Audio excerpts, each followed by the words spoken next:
Bonjour mesdames, mesdemoiselles, messieurs, nous recevons dans ce nouveau numéro une sœur qui est dans la musique chrétienne.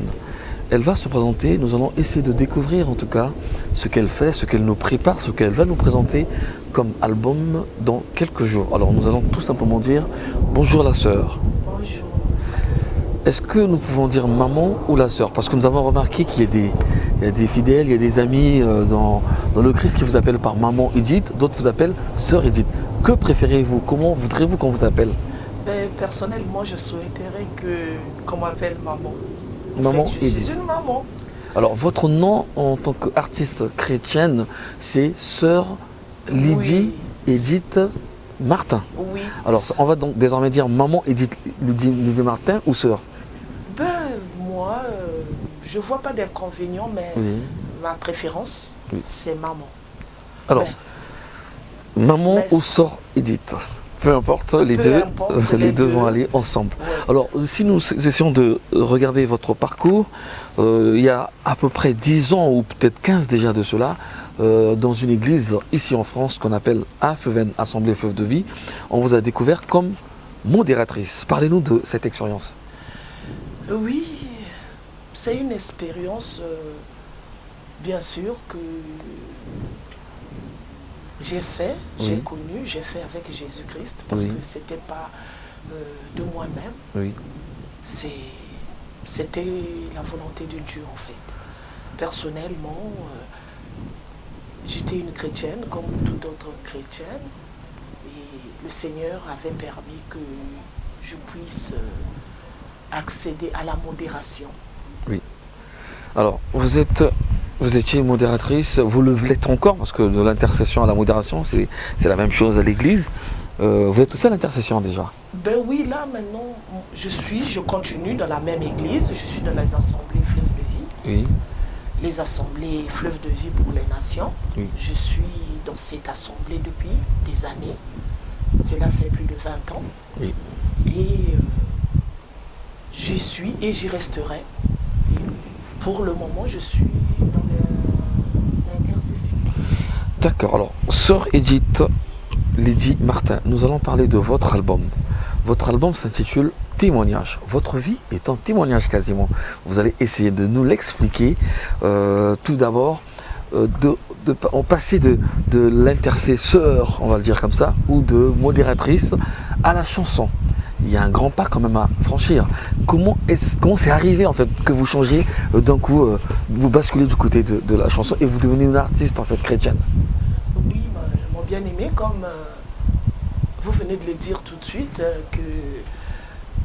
comment se fait-il que de la modération, je bascule à la chanson? Je ne suis pas une chanteuse née, mais c'est par la grâce, c'est par la grâce de Dieu. Et qu'est-ce qui s'est passé pour que vous arriviez à vous mettre dans la chanson? Ben oui, parce que je suis passée, c'est ce qui explique mon album de témoignage. Oui, C'est cette chanson-là, oui, de témoignage, j'ai relaté, en fait, j'ai résumé dans cette chanson de témoignage, j'ai résumé tout ce que j'ai vécu dans ma vie.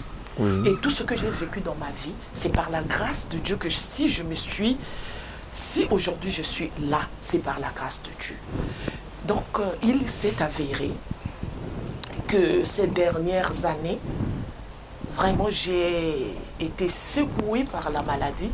Oui, J'ai sérieusement été secouée. oui, Et en 2014, j'ai été opérée de la tumeur au cerveau. oui, Donc, après ça, vraiment, la santé n'allait pas. oui, Mais je suis restée attachée à Dieu. oui. Et durant cette période, j'étais vraiment très, très malade. Très malade. Et un moment, je ne pouvais pas me lever, je ne pouvais pas m'asseoir. Donc, j'étais allongée. Et durant cette période-là, je n'avais mes regards fixés qu'à Jésus-Christ. Je n'avais mes regards fixés qu'à Jésus-Christ. D'accord. Et quand, effectivement, comme j'avais les regards fixés à Jésus-Christ, qu'est-ce que j'avais encore à faire, sinon que lire la parole de Dieu? Je ne partais pas au travail, je ne faisais rien. Allongé, mes pieds ne répondaient plus, mon corps ne répondait plus. Et donc je lisais la parole de Dieu. Parce que mon espoir, c'est la parole de Dieu. Ma vie, c'est la parole de Dieu. Est-ce que c'est à cette période-là, en ce moment, avec l'alitement et tout ce qui s'est passé, que vous avez eu cette inspiration de commencer à écrire déjà? Ben oui. Comment ça s'est passé en fait? Pendant que je lis la parole, à un moment donné, je lis la parole, j'ouvre ma Bible. Quand j'ouvre la Bible pour lire la parole, au lieu de la lire comme toute autre personne, je commence à chantonner. Oui. Donc c'est ça qui m'est arrivé. Par exemple, là, j'ouvre « Ainsi sous le règne d'Assyrie, au début de son règne ». Donc c'est comme ça. Je commence à chantonner. Alors que c'est la parole de Dieu, je dois la lire. Oui. Je négligeais, je ne m'en occupais pas. Et ça m'est arrivé beaucoup de fois. Jusqu'un jour, j'arrive chez ma petite sœur. Elle avait écrit un psaume sur son mur. Je lis le psaume et je commence à le chanter, le psaume 104. Qui nous dit quoi? Je chanterai l'Éternel tant que je vivrai. Je célébrerai son nom tant que j'existerai. Mon âme bénit l'Éternel. Donc, j'ai commencé à chanter ce psaume-là. J'ai ouvert la Bible et j'ai fait de ce psaume-là une chanson. Et à partir de là, j'ai dit, mais ma petite sœur qui me dit, mais il faut, ma grande sœur, prendre quand tu as une chanson comme ça, il faut enregistrer pour ne pas perdre l'intonation. Et à partir de ce jour-là, j'ai commencé à faire ça. Et voilà, je me suis retrouvée avec tout un cahier plein de chansons. Sœur Edith Lydie Martin, votre album témoignage que vous allez nous présenter comporte 16 titres. Oui. Est-ce que tous ces titres ont été écrits juste ou par rapport à cette expérience, ou quelqu'un vous a aidé aussi, vous a donné d'autres idées, vous avez écrit tout l'album toute seule? J'ai écrit toute seule, oui. par rapport à la parole de Dieu. Oui. Donc, je prends la parole de Dieu, comme je vous ai dit. Si par exemple, je tombe sur tel que j'ai fait une chanson, ainsi la foi vient de ce qu'on entend vient de la parole de Dieu.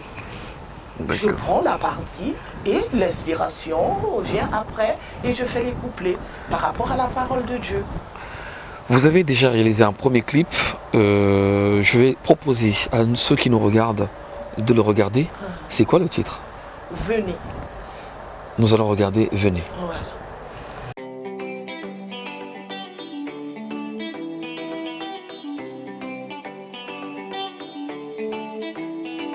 Je te loue, Père Seigneur, pour personne accablée par le poids des problèmes. Je te loue, Père Seigneur, pour notre rédemption, qui est l'œuvre de Dieu, par notre Jésus-Christ. Je te loue, Père Seigneur, pour personne épuisée par le poids de maladie. Oh, venez à Jésus-Christ, vous tous qui êtes fatigués et chargés. Oh, venez à Jésus-Christ, lui vous donnera du repos. Je te loue, Père Seigneur, pour notre guérison, qui est l'œuvre de Dieu, par notre Jésus-Christ. Je te loue, Père Seigneur, pour personne accablée par le poids des soucis. Oh, venez à Jésus-Christ, vous tous qui êtes fatigués et chargés. Oh, venez à Jésus-Christ, lui vous donnera du repos. Je te loue, Père Seigneur, pour notre pardon, qui est l'œuvre de Dieu, par notre Jésus-Christ. Je te loue, Père Seigneur, pour personne épuisée par le poids de l'échec. Je te loue, Père Seigneur, pour notre salut à tous, qui est l'œuvre de Dieu par notre Jésus-Christ. Oh, venez, venez à Jésus-Christ, vous tous qui êtes fatigués. Venez, venez, venez, oh, venez, venez à Jésus-Christ, vous tous qui êtes fatigués, fatigués et chargés. Oh, venez, venez à Jésus-Christ, lui vous donnera du repos. Venez, venez, venez, venez, venez, venez, au nord, venez, au sud, venez, à l'est, venez, à l'ouest, venez, venez à Jésus-Christ, venez, venez, venez. Alléluia.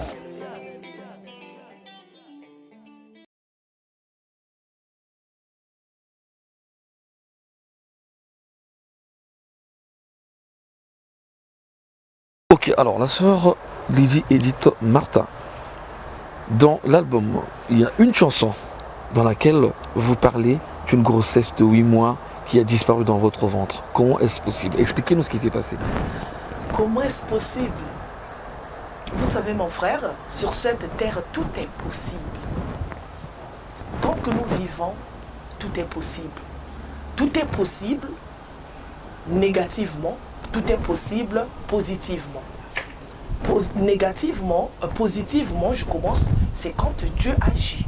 Parce que Dieu change une vie, et ça c'est positivement. Et négativement, c'est quand le diable influence la vie d'une personne, d'une manière ou d'une autre. Le but du diable, c'est quoi? C'est de nous arrêter dans la marche que nous avons avec Jésus-Christ. Et quand il n'arrive pas à nous arrêter, qu'est-ce qu'il fait dans ce cas-là? Il cherche à nous ralentir dans cette marche. Il nous ralentit comment? Par des problèmes, des soucis, des maladies, des choses qui viennent comme ça. On se demande, on se dit, mais ça n'a ni tête ni queue. Mais c'est l'œuvre du diable. Parce qu'il veut que nous nous arrêtions. Lui, il va partir, il ne veut pas aller seul. Donc, il fait ces choses-là pour décourager les enfants de Dieu, pour perdre la foi. Mais, heureusement, nous avons cette parole. Et Dieu nous dit, comme il nous dit dans Éphésiens 5, 20, que nous devrions continuellement garder et rendre grâce. Nous devons continuellement rendre grâce à Dieu dans toutes choses. Dans toutes choses, toutes, sans exception. Que ce soit le mal, rendons grâce. Que ce soit le bien, rendons grâce. La joie, rendons grâce. Le malheur, rendons grâce à Dieu. Et donc pour la grossesse, ce qui s'est passé? Oui, je vais parler pour la grossesse. Effectivement, mon bien-aimé, c'est une expérience douloureuse. J'avais 34 ans, j'étais encore en Afrique. Je me lève un matin. Je me réveille comme ça. J'étais toute jaune, toute jaune. Donc mes mains là étaient jaunes, mes yeux jaunes, mes lèvres jaunes, sous mes pieds jaunes, mes ongles jaunes. J'étais toute jaune. J'avais une grossesse de 8 mois. Et rapidement, nous sommes partis à l'hôpital. On arrive à l'hôpital. On a fait des examens. On me dit que j'avais une jaunisse, la maladie appelée jaunisse. Et cette maladie-là était due chez moi et elle était due à l'hépatite A. Mais bien aimé, je suis restée à l'hôpital. J'ai fait deux semaines à l'hôpital. J'ai eu les perfusions, tout ça. Après 2 semaines, je me sentais mieux. La veille, le médecin me dit, bon, donc demain, on va vous faire les contrôles. Si tout va bien, vous allez rentrer chez vous. Et le lendemain, quand vous savez, quand vous êtes à l'hôpital, quand vous donne cette nouvelle-là, vous êtes un peu surexcité, quoi. Et ce matin, je me suis levée pour aller prendre ma douche, afin qu'on vienne me prélever, faire les prélèvements. Dès que je suis allée prendre la douche, en allant prendre la douche, j'ai senti un vent, vraiment un vent, qui m'a secoué. Et aussitôt, je me suis mise à grelotter. Et quand j'ai grelotté, je suis repartie dans la chambre, je ne pouvais plus prendre ma douche. Et directement, je suis rentrée dans le lit, je me suis couverte. J'ai grelotté et j'ai commencé à faire des convulsions. C'était pas possible. 5 minutes après, la situation a changé. Les médecins étaient autour de moi, on m'a mis des Valium, ce qu'il fallait mettre pour essayer d'arrêter les convulsions, mais c'était rien à faire. Mon bien-aimé, c'était une expérience très douloureuse. Après un certain moment, j'ai dit, ma mère était là, j'ai dit à ma mère, maman, pourquoi tu me gardes ici, amène-moi quelque part où on prie. Où on prie Dieu, où on prie Dieu, où on prie Jésus-Christ, amène-moi, maman. Et dès que j'ai dit ces paroles, je ne sais plus ce qui s'est passé après. Et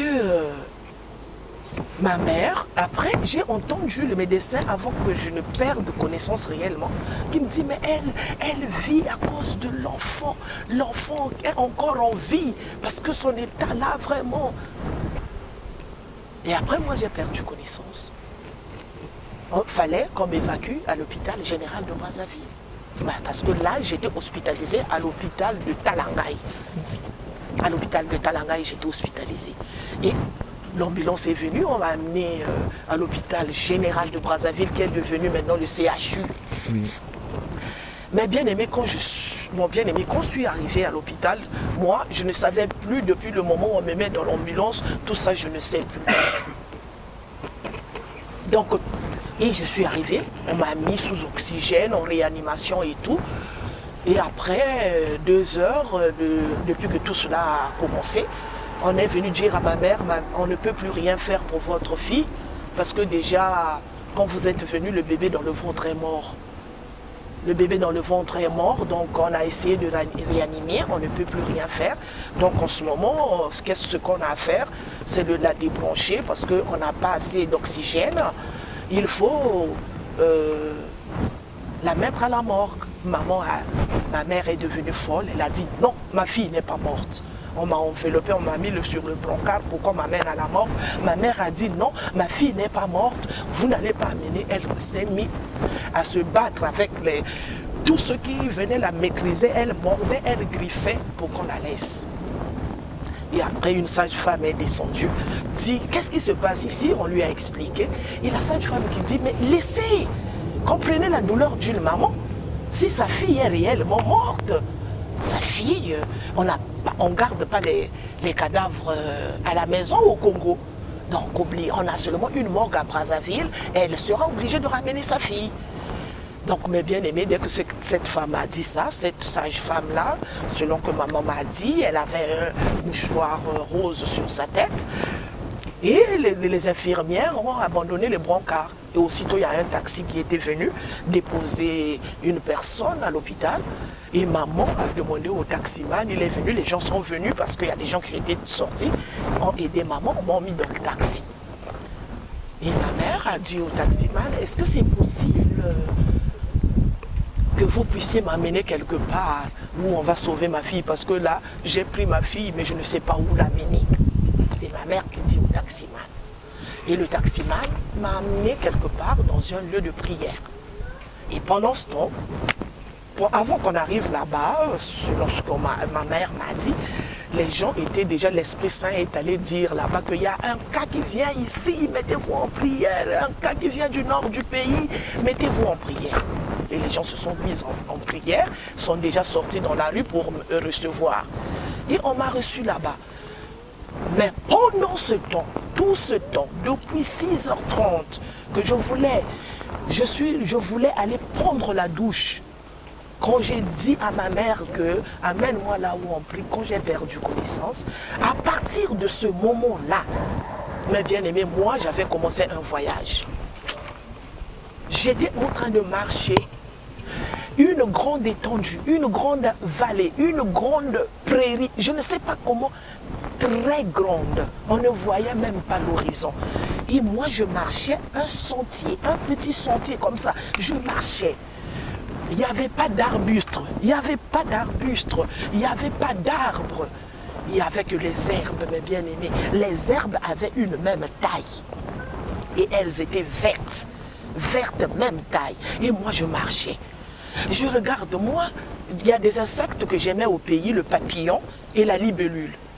Je regarde, mais ici, c'est tellement calme, il n'y a même pas de papillon, il n'y a même pas de libellule, mais il n'y a rien, il n'y a pas d'oiseaux, il n'y a même pas d'animaux.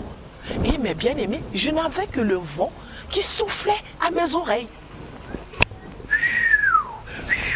Une paix. J'ai dit, oh, mais comment j'ai pas pu connaître cet endroit avant? Quelle paix, mes bien-aimés. C'est cette marche-là que pendant tout ce temps, ce que ma mère m'a raconté qui se passait, moi, j'étais en train de marcher. Et aussitôt, j'ai vu une montagne se dresser. Moi, j'ai dit, oh, mais moi, de loin, je ne voyais pas de montagne, mais la montagne, là, vient une montagne pointe comme ça. Et je me mets en bas de montagne, j'ai entendu quelqu'un m'appeler. Lydie! Mais de loin. Mon bien-aimé, je me retourne comme ça, je regarde. Personne. Je dis, mais qui m'a appelé? Il n'y a personne ici, je suis toute seule. Je dis, non, mais moi, je dois monter. Je monte, je ne sais pas comment j'ai fait, je me suis retrouvée au sommet de la montagne. Au sommet de la montagne, je dis, j'ai eu soif. J'ai dit, ben, je dois aller, je ne sais pas là où je vais, mais il faut que j'aille. Je ne sais même pas où je vais, mais je veux descendre la montagne. J'entends, on m'appelle encore. Lydie! De loin. En ce moment-là, je me retourne et je m'assois au sommet de la montagne. Je commence à contempler cette plénitude, Vraiment, c'était tellement paisible. Et après, j'ai dit non, j'ai soif, il faut que j'aille, je ne sais pas là où je vais. Je veux descendre comme ça. Maintenant, cette voix s'est rapprochée. Lydie! Très proche. Et à cette oreille-là, c'est comme si quelqu'un est venu me parler à l'oreille. Mais réponds. Mon bien-aimé, j'ai répondu. J'ai dit, Et dès que j'ai dit, je me suis retrouvé au milieu d'une dizaine de personnes autour de moi qui étaient en train de prier pour moi. Et j'ai eu peur. J'avais peur de la personne, des hommes, parce que je ne supportais pas, j'avais peur. Après, ils ont continué à prier. Non, priez, elle est loin. Là, j'entendais, elle est loin, priez encore. Après un certain moment, ils me posent des questions, je ne comprenais rien. Tout était flou dans ma tête. Ils m'ont donné de l'eau, j'ai bu l'eau. Et quand j'ai bu de l'eau, mes bien-aimés, j'ai vomi. Ce que j'ai vomi, c'était comme du rhume, tout est gluant, donc des trucs gluants qui tombaient de ma bouche. Et c'est comme si c'est ça qui m'avait bloqué la gorge. Voilà pourquoi je n'arrivais pas à parler. Et voilà l'expérience que j'ai. Et, mes bien-aimés, je me suis réveillée. Quand je me suis réveillée, ils ont prié encore. Il était 4 heures du matin. Ils ont dit, bon, on va vous ramener chez vous, on ne vous laisse pas partir tout seul. Ils sont allés nous déposer chez nous, là où on vivait avec ma mère, chez ma mère, à Talangaï. Et quand nous sommes arrivés là-bas, ils nous ont dit, ne repartez plus à l'hôpital, parce que l'esprit malin va aller vous attendre là. Aussitôt, mes bien-aimés, mon bien-aimé, moi je me suis endormie. Et quand je me suis endormie, plus tard dans la journée, je me réveille. Quand je me réveille, je tiens comme ça. J'étais toute trempée. Genre, j'avais le sein qui coulait, le lait.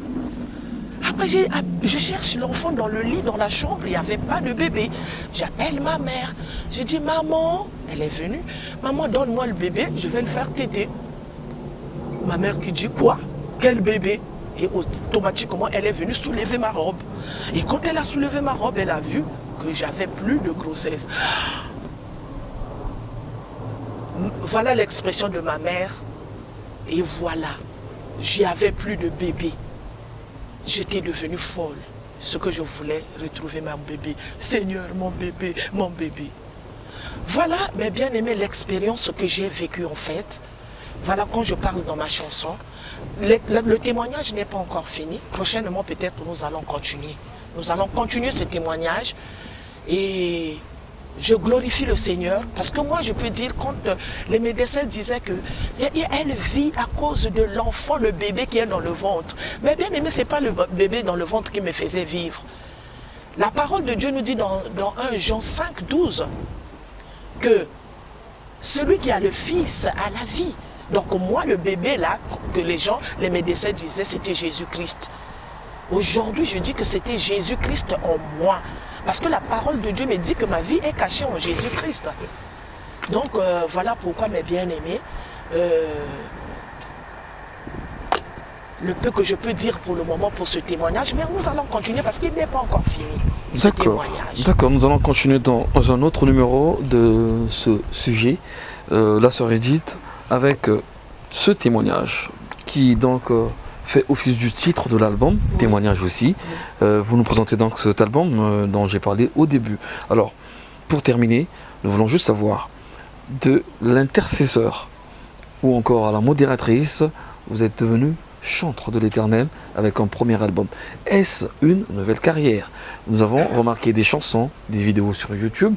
Est-ce que désormais on peut compter sur une artiste quelconque, aller acheter un produit de vous chez le disquaire? Est-ce que c'est une carrière musicale chrétienne, justement, s'il faut préciser comme ça, désormais? Oui, mon bien-aimé, merci. Mais je voulais dire ceci que c'est pas une carrière en soi. Moi, j'ai un travail.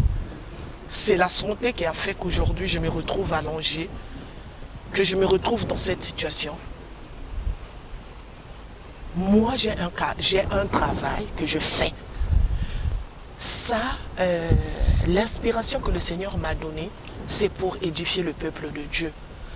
C'est pour dire au peuple, que le peuple de Dieu sache que Dieu est capable de tout. Dieu fait les choses. Regardez, j'étais allongée dans un lit, j'avais 2 béquilles, je ne pouvais pas marcher. Mais par la grâce de Dieu, aujourd'hui, je marche. Dans mon album, dans ma chanson, veuillez m'excuser de témoignage, je parle, j'ai eu un cancer de côlon. Je parle, j'ai eu la tumeur au cerveau, je parle, j'ai eu le cancer de sein, je parle que j'avais une aorte mal formée. Je parle que j'étais paralysée. Tout ça, c'est des témoignages que nous allons parler. Mais mes bien-aimés, la guérison, la façon dont j'ai eu la guérison, c'est une façon, c'est miraculeuse. C'est miraculeux. Parce que même mon chirurgien, à l'hôpital me dit toujours, quand j'arrive, il me dit toujours la miraculée. Elle m'appelle la miraculée.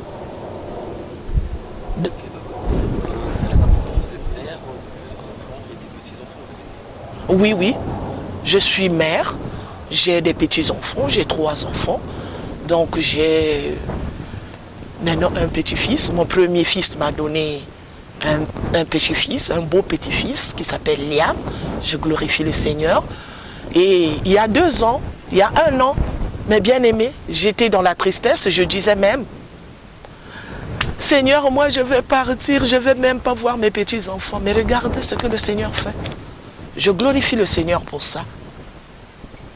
Merci la sœur. Merci, c'était juste le premier numéro de ce long témoignage, puisqu'il y aura plusieurs. Chaque mois, peut-être chaque semaine, nous allons découvrir des témoignages de toi à travers cette vidéo que tu vas nous dire à chaque fois. Merci en tout cas et à très bientôt. Merci mon bien-aimé, que Dieu vraiment vous bénisse pour ce que vous faites, que Dieu vous comble dans le nom de Jésus-Christ.